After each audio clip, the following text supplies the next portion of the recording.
I got into making music when I got a guitar when I was like 12, and was in bands and stuff at school, and then halfway through my band career at school I found an Oasis SR16 drum machine and realised I could get rid of all the band. What's that, keyboard? No, it's like a little thing with pads on. Makes a terrible noise. But I realised I didn't need a band anymore. I could make it all on my own if I slightly regret it actually, because I love being in bands. It was yeah, so got into that, and then got a Mac, no, an Atari ST to start with. No, it wasn't, it was a Mac Classic. And hooked the drum machine up with that, and then got an Akai SO1 16-second sampler and started making drum and bass records when I was about 17, and then got into drugs and started making drums. So then the whole, when did the whole Prometheus thing start up? Was it with Sean Williams? Yeah, the first originally records I made that were released were with the guy called Sean Williams, who used to be in, or still is I guess, in a band called Process. We hooked up and made a tune called Clarity from Deep Fog, which was called by a Prometheus Process. I'd never done a Prometheus track, but I didn't. At that point, we weren't going to start making stuff together full time, so we decided to make a new name. I thought, oh, I might call myself Prometheus, so we called it Prometheus Process, and it turned out to be quite a sort of, you know, a light track and stuff. So we then ended up doing an album, but we called the album, we kept the name Process for the album. And then when I finished working with Sean, I went back to the Prometheus stuff and put out my first Prometheus record. It must have been 2 years ago now. And I've just finished the second. Longer than that, wasn't it? Maybe it was 3 years. What, the album? Yeah. I think it was a lot longer than that. Was it? And then you had singles previously to that, didn't you? Yeah, I had singles come out before that. I think the first single came out, I think, in 2001. First Prometheus single, and this album came out in 2003. Everywhere has good nights and bad nights. America is actually most inspiring, I think, at the moment to play, which is odd because I've never enjoyed playing there for years. It's always been, you just haven't really felt like they're into it. You know, you felt like you were playing in a country that wasn't really, you know, wasn't into it, didn't have the energy that places like Japan or South America have. But there's a scene, it's sort of picking up over there, and it'd be really great if it sort of took off properly in America. They're really into the broader term of electronica in America, not just trance or house or breakbeat or ambient. They don't have that thing, so I think it really suits me as an artist, and I think it suits Twisted America a lot, because we're not fixed in a genre. So we've been playing festivals with sort of Grateful Dead style bands where they're playing 1 minute, the next minute it's Younger Brother, next minute it's Prometheus or Illusion or something like Eat Static, and then after that it might be a sort of funk jazz band, and it's really inspiring stuff. So what about Japan? You played a few gigs there? Done loads of Japan, yeah. Japan can be great. My last one in Japan was a bit of a disaster. Tell us what happened. I ate a dodgy chicken sandwich in a hotel in Kyoto, and got some bug called Campylobacter, which wound me up in a hospital in Tokyo on a drip, completely delirious. Been woken up at 5 in the morning by 6 nurses in pink starched nurse uniforms with Hello Kitty pens in their breast pocket, asking for Younger Brother autographs.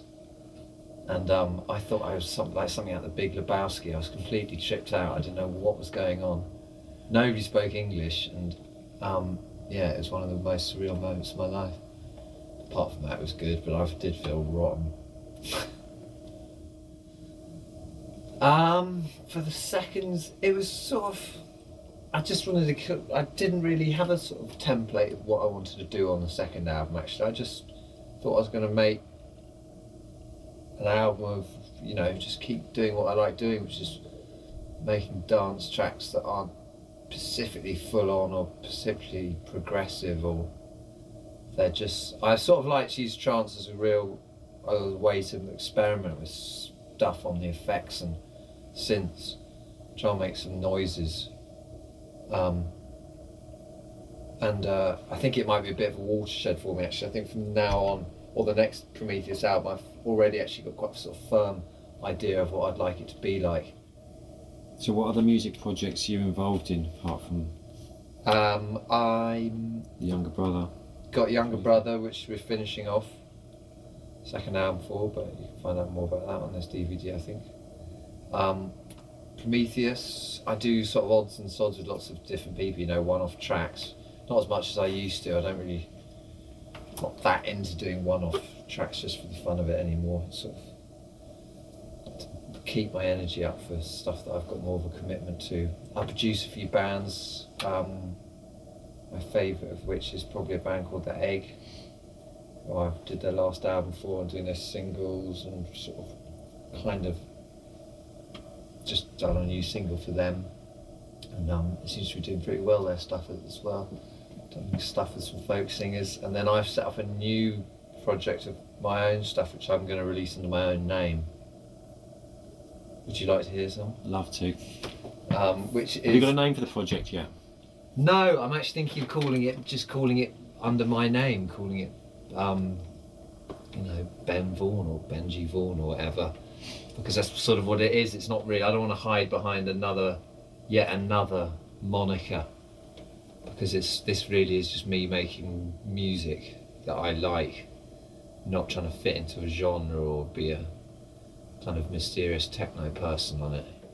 Got a Younger Brother one. I haven't set up a Prometheus one yet. I'm going to set up a new one for this new album I'm working on. But you spend a lot of time sort of surfing through other people's pages and... Yeah, I've got a guy coming in later this afternoon who I known him for years, but I hadn't sort of been in touch with him. He does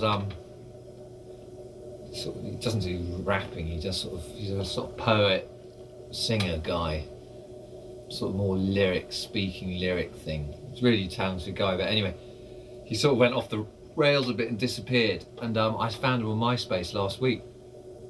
Got in touch with him and got him coming in to do some stuff on this track later this afternoon, which is great example of MySpace sort of working as a community. I love all that stuff. It's a great way of getting out there and bypassing.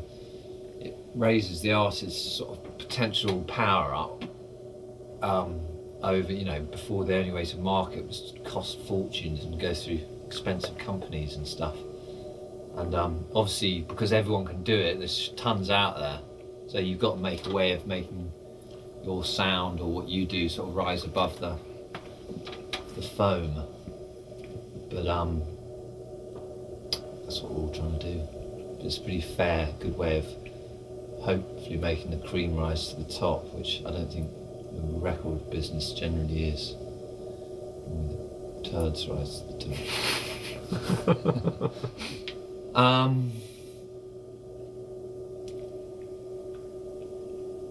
In the trance scene, I'd like to make a track with Extreme. They've always been favourites of mine. I've never met them actually, I don't think. But I'd like to do a track with them. I've always admired their stuff. And then in the wider musical sphere, a lot of singers I'd love to do a track with Bjork. Love to do a track with a girl called Joanna Newsom. Love to do a track with Tom York. Lots of the Orcs, Bjork and Tom York. I'd love to do a actually, I don't think I would like to do something with Brian, you know, he'd probably bore me to death with theories all day. But it'd be quite nice to meet him and sort of have a fiddle about in the studio with him. Yeah, there's lots of people out there I'd like to make music with, but I'm working with good people at the moment. I'm pleased with who I'm working with at the moment. I've got some good friends and collaborators at the moment.